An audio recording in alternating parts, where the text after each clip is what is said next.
Now, most South African consumers are living in difficult financial times because of the rising food and fuel costs. In fact, many are worrying about their finances, which then puts pressure on mental health and general well-being. Joining us now to discuss this is Senzekile Shongwe, spokesperson at the South African Depression and Anxiety Group. A very good evening to you. Thank you for your time. The added pressure, fuel, food, and all of that is putting South Africans under enormous pressure. Talk to us about what you're hearing, because I understand that the phone lines are ringing even more. Sure. The phone lines are ringing so much more. And, ever since COVID started, we really thought that we had seen the worst. But now the calls are really escalating. And everyone is really just anxious. Everyone is anxious about their future. Everyone is anxious about the current state of the country. And this also leads to feelings of depression. When you look at it, you'd find that there's a lot of people that are unemployed currently. And a lot of people that are employed but are earning too little money to be able to sustain a living with all of the inflation that we are currently faced. And if the person is employed, you find that they have to take care of other people that are unemployed. And also looking at that, there is food hike in pricing and there's petrol hike in pricing. And all of that is really affecting the society and the communities quite negatively. So what are some of the feelings that have come with this added load as you interact with South Africans? So most of the feelings is feelings of uncertainty, feelings of uncertainty as well as pre-trauma and pre-anxiety, where people are always just wondering what is going to happen. And also feelings of hopelessness, because we are in a state in our country where we're feeling like there isn't a way out. No one really knows what the solution is or if things will ever get better. And it is not just affecting the country as an economical structure, but also individuals in their families, in their businesses, in their places of work. And, when you are affected mentally, you are unable to be the person that you would like to be, whether at work, with your family, or with your social settings. And all of this is really affecting everyone emotionally, psychologically, and physically. So you made mention of depression as being one of the effects of the added pressure. I mean, it can get worse. Talk to us about the other very serious mental health issues. So talking about depression comes from a place of hopelessness. When you're feeling hopeless, it means that you do not see a way out. So that automatically creates a feeling of darkness, a feeling of severe sadness because of hopelessness. But also what we're seeing is a lot of anxiety. Anxiety disorders have become so prevalent in the past few weeks and even months, where everyone is just struggling with anxiety, panic disorders, and panic attacks, where people are just in a state of feeling uncomfortable. People are in a state of feeling not so well, and a lot of people do not know what to do. And with also the mental health resources being so limited in our country, a lot of people do not have accessibility to mental health practitioners or mental health professionals, so that we can also help to combat all of these mental illnesses that are currently at play.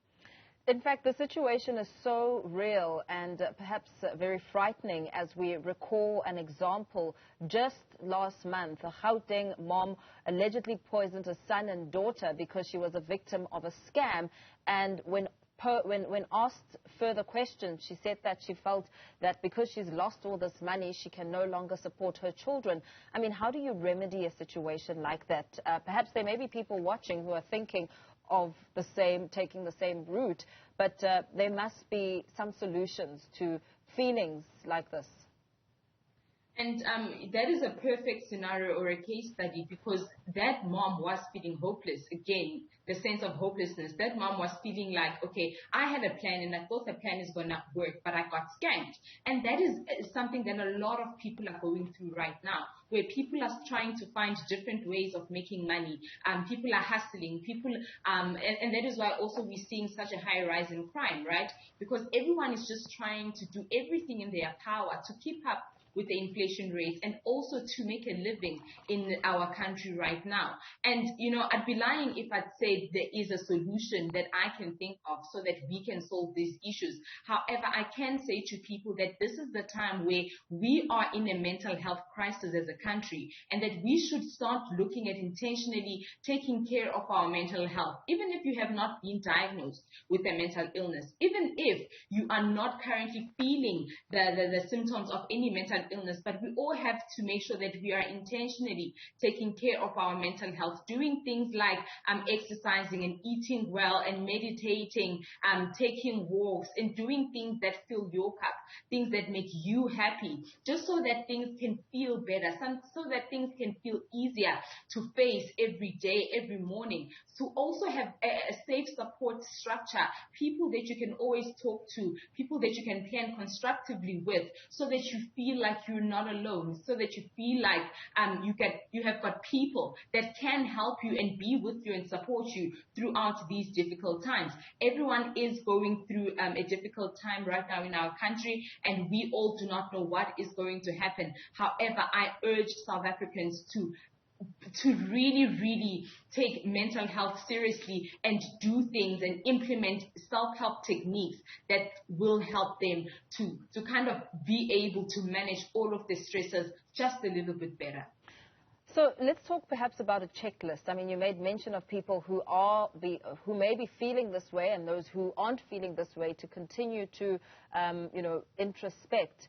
What then would one have to tick to fall within the group that may be depressed, so that one can be more aware and informed of their mental health status? Because a lot of people don't really express it, and we've seen a rise in suicides, for instance, with people also feeling helpless, as you make mention of.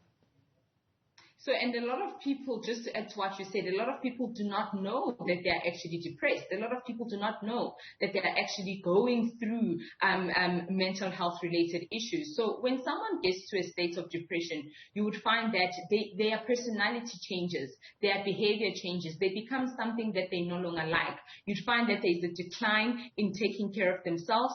There is a decline in the way that they sleep, whether they are either sleeping too much or they are not sleeping or are struggling to sleep. You'd find that eating patterns also change. You find that they're either eating too much or they're not eating properly. They isolate themselves from the people that they love and people that love them, and they just rather always be alone. And you'd find that there's always intrusive thoughts where they find themselves always thinking, and most of the time those thoughts are not constructive. They are rather negative thoughts of hopelessness, and they really do not take them anywhere, but they just feed onto the feelings of severe sadness. And that is what depression is, when someone is always just feeling sad and they cannot control this sadness, and the sadness lasts for a prolonged period of time.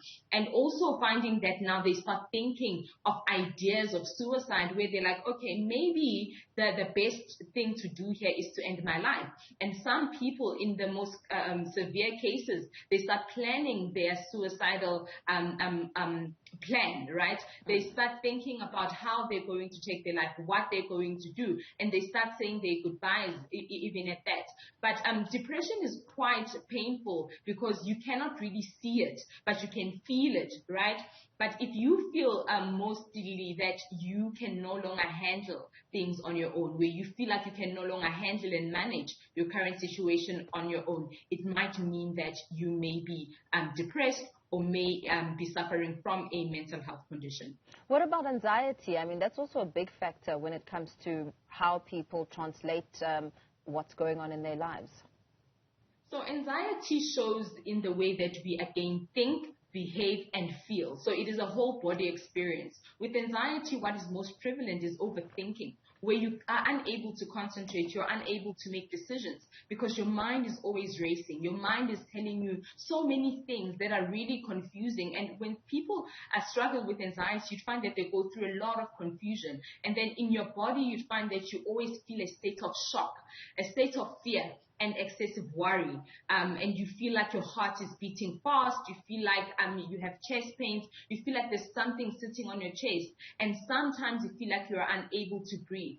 And in most severe cases, people with anxiety experience panic attacks where they in that moment feel like they're about to die because they cannot breathe properly, and it feels like sometimes like it's a heart attack, whereas it is a panic attack. So it is also really uncomfortable, but it all comes from severe stress, and also overthinking, and also self-doubt, and also overly being worried about a lot of stuff.